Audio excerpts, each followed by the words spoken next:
Hello world. Hey Queens, welcome to the Black Girl Magic Digital Summit. I'm so excited to have you here on the Black Girl Magic is Innovator. I am Shayna Jameson, Marketing Manager of Amazon's Black Business Accelerator, a $150 million commitment to help build sustainable growth opportunities for Black-owned businesses. It's a 4-year commitment to ensure that Black-owned businesses are successful in the Amazon store. I am happy to have here joining with me on this conversation Tracy Pickett of Hairbrella and Angel Johnson of Iconi. Tracy, tell me about yourself.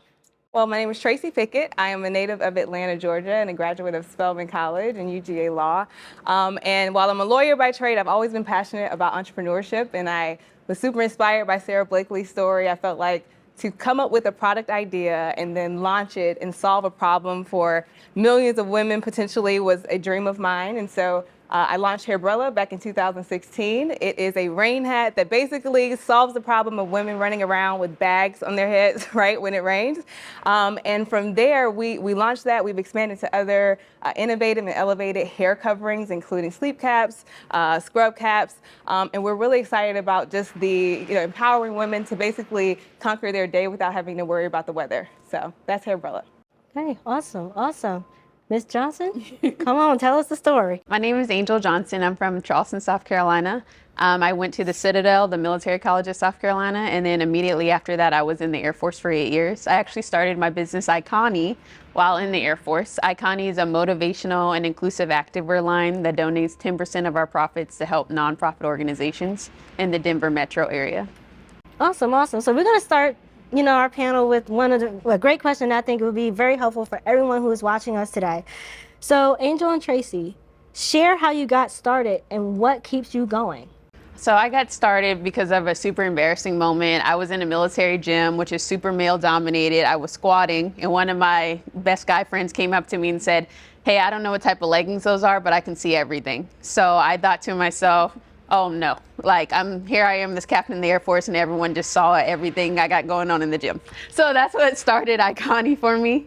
And what keeps me going is knowing that I can help avoid embarrassing situations for women. I want women and men to feel empowered and included in Iconi. So that's what really keeps me going. Awesome, awesome. How about you, Tracy? Yes, I had an embarrassing moment as well, or several of them. Basically, every time I went to the salon, it would pour down rain like a curse. This was the case growing up in Atlanta, and then kind of came to a head when I was in law school going to an on-campus interview. I was super prepared. I had my resume, I had everything down. And as soon as I got in the parking deck, the sky fell out, and I had about 10 minutes to get across campus, so I couldn't wait. I had a little plastic bag, ran in. By the time I got there, I looked a hot mess. And it killed my confidence, right? Because once you go in a place that you feel prepared, you want to walk in and not have to make excuses about why you look a certain way, and also just feeling flustered. And so for me, it was, that moment, I knew a lot of women dealt with that same issue. I felt like I could potentially solve it. I wouldn't get in the shower without a shower cap. I'm like, why are we walking around outside without something that fully insulates our hair? And so I figured, hey, I should create something that could solve this problem. And I was inspired by, as I mentioned, Sara Blakely's story. And I realized that there was nobody that looked like me, who was an inventor, who could, put out a product, see that product grow. And I believe that, one opportunity that we have as creators, as Black women in this generation, is that we can be the North Star for someone else that might have a product idea or some innovative idea they want to bring to the world, and they can see an example of what that looks like from somebody that looks just like them. Awesome. And what I love about these stories is that something that could have been chaotic or that was viewed chaotic in those moments and sometimes embarrassing birthed something truly great. So it's really awesome how life comes full circle. All right, so Angel, this question is for you. What is your definition of an impactful and innovative brand? And what 3 things do you think make a brand impactful? So I think what makes a brand impactful, the 3 things. 1, the social impact. So what are you doing to help the community? So Iconi, we donate 10% of profits to nonprofit organizations. So we're helping domestic violence shelters. We're helping Close the Kids of Denver, so kids go to school feeling confident and not getting bullied. 2, it's the diversity and the inclusion. So instead of just building a brand that says hey, you can come if you want, it's no, we built this for you with this you in mind. So the body diversity, the even the models. I knew the the first model I wanted to use, I wanted her to be a Black woman. I didn't want her to look racially ambiguous. I wanted her to have curly hair. I wanted her to represent me, and I didn't want to stick her at the end. So like I've seen so many other brands do, like one Black woman will pick the lightest skin and stick her at the end. And the same thing for plus size women. So making sure everything that you do down to sizing, photography is inclusive and really inclusive, and you're not just sticking someone on the end to fit your agenda. And then I think the third thing is just making people feel good about themselves. So what are you trying to solve? That's how you're becoming an impactful brand. I'm not making Iconi for myself. If I could, I would have made one pair of leggings, I would have been done if I was doing it for myself. So what are you constantly doing to help other people? And that's going to be also the things that keep you going. That's wonderful, and it's all about intention. Being intentional about who represents your brand, because at the end of the day, that is what's creating inclusivity. So thank you for that. All right, Tracy, what ways have you assessed your brand and think it made it impactful? Well, one thing, and this is something I did, from the very beginning, every customer gets an email from me. And initially I did this manually, and now it's something that I automate, but I always love to hear back from customers about how the brand has impacted their life. So I think one of the most important things is that you create something that adds value. I've gotten emails from customers who are new moms trying to get their kids in the car for the first time, and they didn't know that they couldn't navigate with an umbrella, or women who were amputees and couldn't necessarily leave the grocery store and hold an umbrella at the same time. And so I felt like if I could identify that, understand from them, and then start to create community, I think that's what's huge. One thing that one of the entrepreneurs that I really look up to said, creating a brand is one thing where you can talk to them and they talk to you, but when they start to talk to each other, that's when you've really created a brand that has an impact and where people can see themselves in each other and also share in whatever it is the struggles are and be inspired to potentially start their own business or even just to support one that represents their values. That's how you really know you're creating an impactful brand. Awesome. So there is something I want to ask both of you guys. I think is truly critical. You talk about, inclusivity. You talk about being innovative. You talk about how you're thinking about beyond yourselves, but entire communities. How do you create an identity amongst other brands that may create something similar? What do you guys do to make sure that you stand out in the market? Well, for me, it's in the innovation. I think we have a unique opportunity as women to create products for the first time. I would say, it wasn't 50 years ago where, the idea of coming up with a product and then finding someone to help you do it, not even having the internet necessarily to help you navigate all of those challenges. Now we can, right? And we can sell on platforms like Amazon. And that is something that we didn't get to do before. And I think it's so important that now we take advantage of that and that we push that forward. Because if we don't, then, we kind of wait till the next generation of folks who might have great ideas to do that. So I think that's really important. And that's something I would definitely want to press forward on. Awesome. How about you, Angel?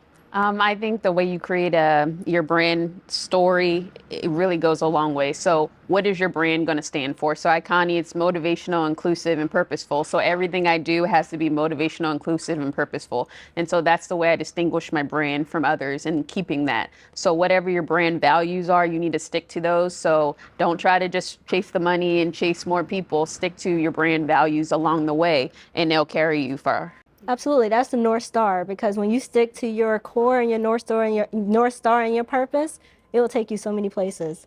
Yeah, I also think keeping focus on your customer and listening to them constantly, no matter how big you get, if you lose the voice of the customer and what they need and how they feel and what it is they want to see in the world, I think, one thing I feel like, and it sounds like you do this too, is like, I really have only been able to grow my company because of the feedback and knowing that I'm representing a group of folks that want to be represented. So I think that's really important to kind of keep that at the core. And I think that's truly great, because at the end of the day, they know that you are listening and they want to stick with you in the journey and make sure that you're successful, because at least at the end of the day, they're saying, hey, I'm in this journey with you and I'm glad I'm hearing you and you're hearing me in the process. Absolutely. So with that, I want to ask both of you, in the midst of you wanting to stay impactful, how do you stay economical in this? I think they fit together. So a lot of people think, oh, you're cutting, if you are trying to be sustainable and give back, you can't make money. The two are not like mutually exclusive. So people will support your brand if they support your values.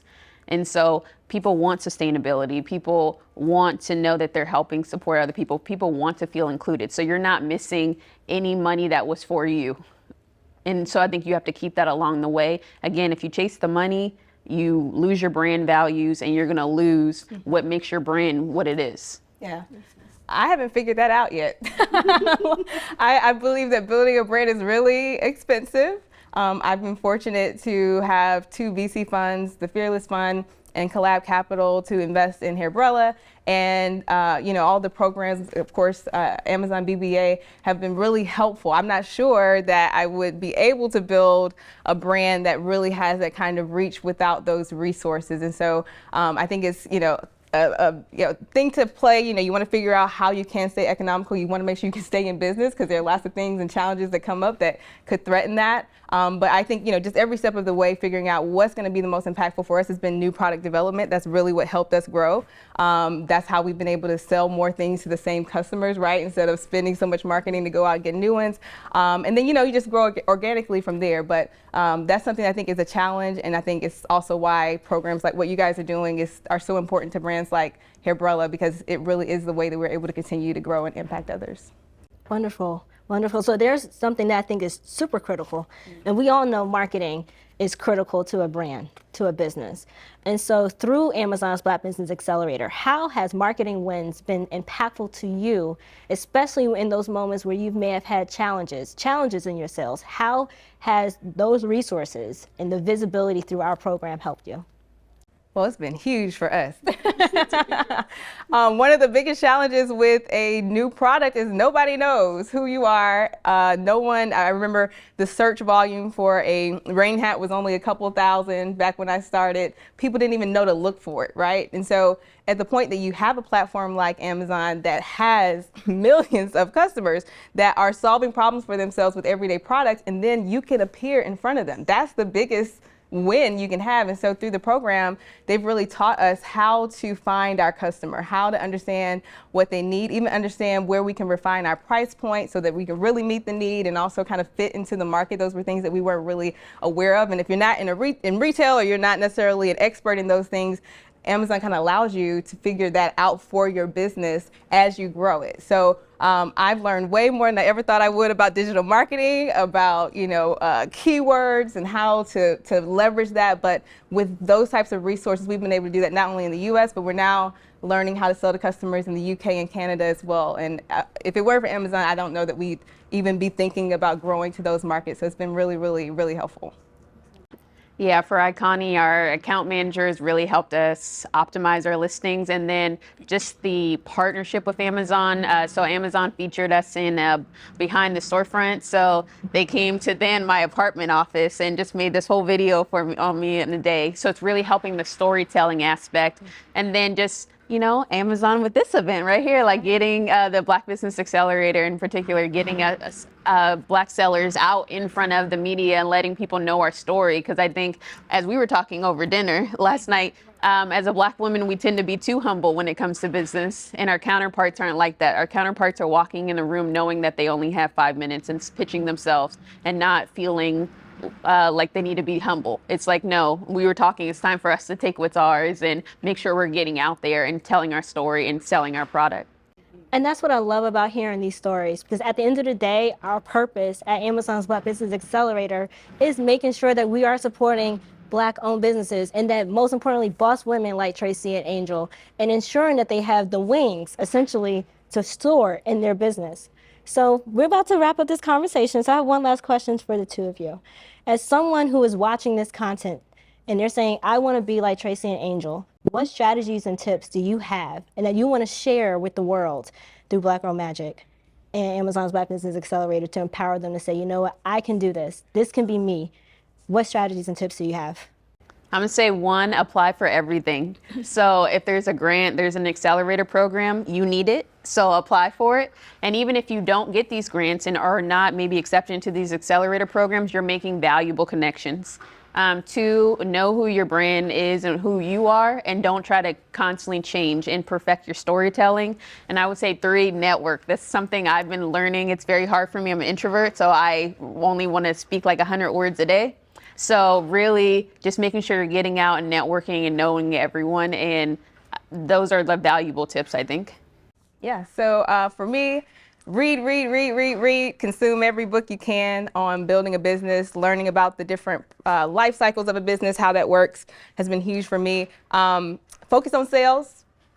Focus on sales. I was someone that felt like, oh, you come up with a great product and you tell people about it and then a whole bunch of sales are gonna come in. Nope, it doesn't work like that. And I think a lot of people get discouraged when they don't see a lot of sales. So the first 2 years, we only did like $1,000 or $2,000 a month for a couple of years straight. And I'm like, man, maybe this isn't a good product. But once I learned how to market it and I focused on sales, it grew. And I realized, sometimes it's just that knowledge gap. So reading the books, focusing on sales. And another big thing for me was a practice that I picked up when I was in school is, spend the first 4 hours a day, even if that means getting up, 5 o'clock, sometimes 4:30, to spend time on the business and not in it. It's so easy to be so busy and you'll feel like I'm doing my thing. I'm a CEO, I'm busy all day. It's like, but how much time did you invest in working on the business? What are you applying to and what networking are you doing to really expand the opportunities? And lastly, I'd say, leap. And this is something too I've learned from a book. It's like, whatever you do during the day, like try and, even if it's 30 minutes, send the email to the person you don't think is gonna respond, right? Go up to someone's office or go to Target and say, hey, how do I get in touch with a buyer for X, right? Do something that pushes you way beyond even the goals that you've set, for the immediate year. You'll find that those, it's less competition for people trying to make big moves. So if you can like program that into your day every day, I think you'll accelerate your business over and over and you'll get more comfortable with taking big leaps. I love that because that essentially ties into Amazon's leadership principle of thinking big and being innovative. So I love this conversation. I appreciate both of you, Angel and Tracy, for joining us here at the Black Girl Magic Digital Summit and telling everyone what it means to be innovative. And boss women at home, make sure you check these women out. They are super dope. Make sure you check out Angel Johnson of Iconi and Tracy Pickett of Hairbrella. And don't forget, beyond just their products, buy black at Amazon. Make sure you visit amazon.com/buy black. We have amazing products that are just like Angel Johnson's and Tracy Pickett. And we look forward to connecting with you next year at Black Girl Magic Digital Summit. Take care.